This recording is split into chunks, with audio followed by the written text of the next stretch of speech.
महाकुंभ में पहुंची Russian girl को हुआ अघोरी बाबा से प्यार। प्यार में अपना सब कुछ छोड़कर चली आई अघोरी बाबा के पास। इतना ही नहीं, अघोरी बाबा के प्यार में आकर रशियन गर्ल ने सनातन धर्म को भी अपना लिया। जी हाँ, इसके बाद जो हुआ उसे सुनकर तो आपके होश ही उड़ जाएंगे।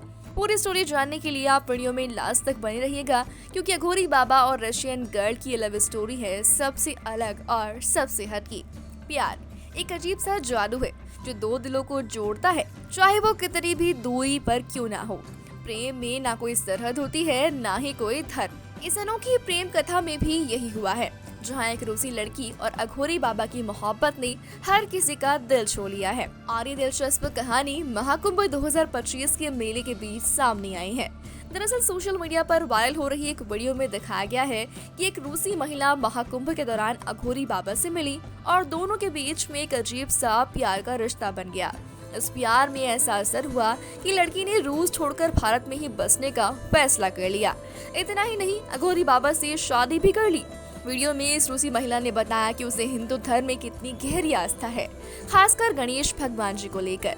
आप देख सकते हैं कि रूसी लड़की ने न सिर्फ अपनी बॉडी पर भगवान के टैटू बनाए हुए हैं, बल्कि हिंदू धर्म को भी अपना लिया है। इस महिला का कहना है कि वो भारतीय संस्कृति और धर्म का हिस्सा बन चुकी है। वहीं अघोरी बाबा से जब ये सवाल किया गया कि क्या इस रिश्ते से उनकी साधना में कोई दिक्कत नहीं आती है, तो बाबा बस मुस्कुरा दिए। इस वीडियो को IUEXYZ हैंडल से शेयर किया गया है। इस पोस्ट को 2 दिन पहले शेयर किया गया था और अब तक इस पोस्ट को 1 लाख से ज्यादा लोगों ने देख लिया है। इस क्लिप को कई लोगों ने खूब पसंद किया, कई लोगों को ये अनोखी लगी, जबकि कुछ लोगों ने बाबा पर महिला को अपने प्यार में फंसाने के लिए जादू मंत्र का इस्तेमाल करने का भी मजाक बनाया। हालांकि फिलहाल ये कहानी सोशल मीडिया पर तेजी से वायरल है और लोग इस अजीब प्रेम कहानी को लेकर अपनी अपनी राय दे रहे हैं। हालांकि बात करें अगर अघोरी बाबाओं की, तो साधु संतों की बिरादरी में एक समुदाय अघोरियों का भी है। आमतौर पर अघोरी बाबाओं की वेशभूषा को देखकर लोग डर जाते हैं, लेकिन कुछ लोग उनके पास तंत्र मंत्र कराने के लिए भी पहुंच जाते हैं। अघोरी बाबा कैसे बनते हैं, क्या खाते हैं और कहाँ रहते हैं, ये अघोरी बाबाओं के बारे में ऐसे कई सवाल हैं जिनके बारे में जानकर आपके रोंगटे खड़े हो जाएंगे। बड़ी बात तो ये है कि ये तभी संसार में दिखाई देते हैं जब वो पहले से नियुक्त शमशान में जा रही हो या वहाँ से निकल रही हो। दूसरा, वो महाकुंभ में ही नजर आते हैं। अघोरी बाबाओं को कुछ लोग ओघड़ भी कहते हैं, लेकिन अघोर का अर्थ है अघोर, यानी जो घोर नहीं हो, डरावना नहीं हो, जो सरल हो, जिसमें कोई भेदभाव नहीं हो। कहते हैं कि सरल बनना बड़ा ही कठिन होता है। सरल बनने के लिए अघोरी कठिन रास्ता अपनाते हैं। साधना पूर्ण होने के बाद अघोरी हमेशा हमेशा के लिए हिमालय में लीन हो जाते हैं। जिनसे समाज घृणा करता है, अघोरी उन्हें अपनाता है। लोग शमशान, लाश, मुर्दों से, मांस व कफन आदि से घृणा करते हैं, लेकिन अघोरी बाबा इन्हें अपनाते हैं। अघोर विद्या व्यक्ति को ऐसा बना देती है जिसमें वो अपने पराये का भाव भूलकर हर व्यक्ति को समान रूप से चाहता है और उसके भले के लिए अपनी विद्या का प्रयोग करता है। अघोरी खाने पीने में किसी तरह का कोई परहेज नहीं करते हैं। रोटी मिले तो रोटी खा लेते हैं, खीर मिले तो खीर खा लेते हैं, बकरा मिले तो बकरा खा लेते हैं, और तो और मानव शव मिले तो उससे भी वो परहेज नहीं करते। शायद सुनकर आप हैरान हो गए होंगे, लेकिन ये सच है।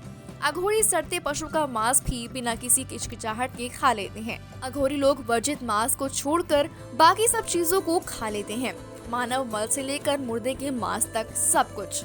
अजीब बात तो ये है कि भले ही हमें ये बात हैरान करे, लेकिन अघोरे का मानना है कि शवों का कच्चा मांस खाने से उनकी तंत्र शक्ति और ज्यादा मजबूत होती है।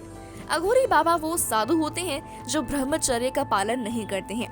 अघोरी बाबाओं की दुनिया बहुत ज्यादा रहस्यमय होती है। वो महिलाओं के शव के साथ संबंध भी बनाते हैं। जी हाँ, आपने सही सुना।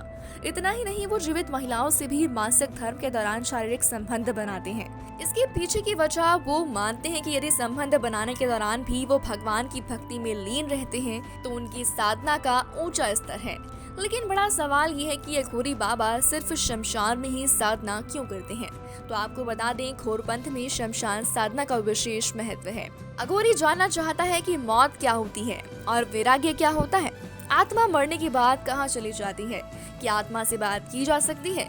ऐसे बहुत सारे प्रश्न हैं, जिसकी वजह से अघोरी शमशान में वास करना पसंद करते हैं। मान्यता है कि शमशान में साधना करना शीघ्र ही फलदायक होता है। शमशान में साधारण मानव नहीं जाता है, इसलिए साधना में विघ्न पड़ने का कोई प्रश्न नहीं। अघोरी मानते हैं कि जो लोग दुनियादारी और गलत कामों के लिए तंत्र साधना करते हैं, अंत में उनका अहित ही होता है। शमशान में तो शिव वास करते हैं, उनकी उपासना हमें मोक्ष की ओर ले जाती है। आपको बताते चले, अघोरी शमशान घाट में 3 तरह की साधना करते हैं: शमशान साधना, शव साधना और शिव साधना। सबसे पहले बात करते हैं शव साधना की। मान्यता है कि साधना को करने के बाद मुर्दा बोल उठता है और आपकी इच्छाएं पूरी करता है। वहीं शिव साधना में शव के ऊपर पैर रखकर खड़े होकर साधना की जाती है। बाकी तरीके शव साधना की तरह ही किए जाते हैं। इस साधना का मूल शिव की छाती पर पार्वती द्वारा रखा गया पाँव है। ऐसी साधनाओं में मुर्दों को प्रसाद के रूप में मांस और मदिरा चढ़ाया जाता है। शव और शिव साधना के अतिरिक्त ही तीसरी साधना होती है शमशान साधना, जिसमें आम परिवारजनों को भी शामिल किया जा सकता है। इस साधना में मुर्दे की जगह शव पीठ की पूजा की जाती है, उस पर गंगा जल चढ़ाया जाता है। यहाँ प्रसाद के रूप में मांस मदिरा की जगह मावा चढ़ाया जाता है। ऐसे में सवाल है कि शमशान घाट आत्माओं के बीच में रहने के बावजूद क्या इन बाबाओं को भूतों से डर नहीं लगता है? तो आपको बता दी, अघोरियों के पास भूतों से बचने के लिए खास तरह का मंत्र होता है। साधना की पूर्व अघोरी अगरबत्ती धूप लगाकर दीपदान करता है और फिर उस मंत्र को जपते हुए वो चिता और अपने चारों ओर एक लकीर खींच देता है। फिर तुतई बजाना शुरू करता है और साधना शुरू हो जाती है। ऐसा करके अघोरी अन्य प्रेत पिशाचों को, चिता की आत्मा और खुद को अपनी साधना में विघ्न डालने से रोकता है। इसके अलावा अघोरियों के बारे में मान्यता है कि वो बड़े ही जिद्दी होते हैं। अगर किसी से कुछ मांगेंगे तो लेकर ही जाएंगे, क्रोधित हो जाएंगे तो अपना तांडव दिखाएंगे या भला बुरा कहकर उसे श्राप देकर चले जाएंगे। एक अघोरी बाबा की आंखें लाल सुर्ख होती हैं, लेकिन अघोरी बाबा की आंखों में जितना क्रोध दिखाई देता है, बातों में उतनी ही शीतलता होती है। इसके अलावा कफन के काले वस्त्रों में लिपटे अघोरी बाबा के गले में धातु की बनी नरमुंड की माला लटकी हुई होती है। नरमुंड ना हो तो वो प्रतीक के रूप में उसी तरह की माला पहनते हैं। हाथ में चिमटा, कमंडल, कान में कुंडल, कमर में कमरबंद और पूरे शरीर पर राख मलकर रहते हैं ये साधु अपने गले में काली ऊन का एक जनेऊ रखते हैं, जिसे सीले कहा जाता है। गले में एक सींग की नादी रखते हैं। इन दोनों को सिंगी सेली कहते हैं।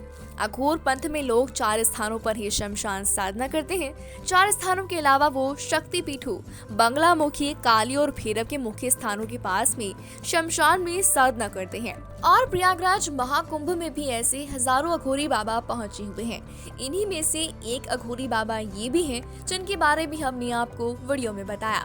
इनकी स्टोरी इस वक्त सोशल मीडिया पर जमकर वायरल है। लोग इनकी स्टोरी को देखकर समझ ही नहीं पा रहे हैं कि इनकी स्टोरी पर क्या रिएक्शन दिया जाए। एक तरफ अघोरी बाबा तो दूसरी तरफ खूबसूरत रशियन लड़की, दोनों का प्यार इस वक्त परवान चढ़ चुका है। हालांकि फिलहाल इन दोनों की स्टोरी काफी पसंद की जा रही है। खैर, आपकी भी अघोरी बाबा और रशियन गर्ल की इस लव स्टोरी पर क्या राय है, कमेंट बॉक्स में बताएं। कि आपको इनकी जोड़ी अच्छी लगी? साथ ही दोस्तों, वीडियो अगर आपको अच्छी लगी हो तो वीडियो को लाइक एंड शेयर जरूर कर दीजिएगा। हम फिर मिलेंगे आपसे कैसी ही नई इंटरेस्टिंग वीडियो के साथ। शुक्रिया।